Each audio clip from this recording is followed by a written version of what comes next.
Assalamu alaikum. Ina yau kowa da kowa fatan alkhairi. Wato yau zan dan yi kira ne akan yan YouTubers. Wato yan YouTube masu saka kayan mutane. So abubuwan da yasa ne muku magana abubuwa ne 2 zuwa 3. Na farko lokacin da na yi sanda season 1, so da zaran na saka kawai sai kaga kun dauka kun saka uwa na babanku. To lokacin ban ce kowa komai ba abin da na yi muku saboda ku ba ku isa kun hana ni samun abin da yake rabona bane ba. Abin da yafi ban haushi shine kamar mabiyan mu yanzu masoyin mu idan suna satin din channel din mu suna satin suka rubuta sanda wasu lokutan kafin su ga channel din da aka bubbude wani ma ya bude da sunana, wani ya saka Dadi Hikima TV, wani ya saka wani kowa duk sanda sun sassaka suna ta sakawa su kuma wasu ba shi din suka saka ba, wasu shi suka saka, wasu sun raba sai kaga sun saka, wani ma ya saka episode 15 tun kafin yi episode ma 10 su sun sassaka su. Kaga wannan yaudara ce, kuna yaudara yan kallo, so bai dace ba.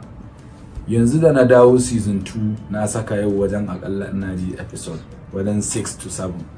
So last 2 weeks akwai wani wanda kawai sai na gwada ba da strike. Daga cikin waɗanda na ba strike akwai wani ya kira wani babban jarumi akan da Allah in taimaka in cire mai kaza, na cire.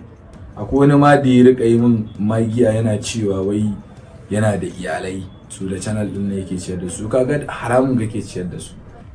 Wannan karan yanzu kowa ka sani a yan fim indai ka sakan abina sai na baka strike, kuma in na baka ba zan cire ba. Kowa ka sani a yan fim kowaye indai ya kira ni ya ce in cire ba zan cire ba. Kar in zo in baka a zo a ce a kira in yi kowaye, shi isa ne wannan jawaban saboda yaudara ce wannan.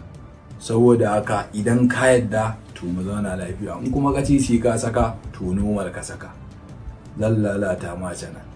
So ine kowa da kowa fatan alkhairi. So masoyan mu kowa ina kuke, muna alfahari da ku.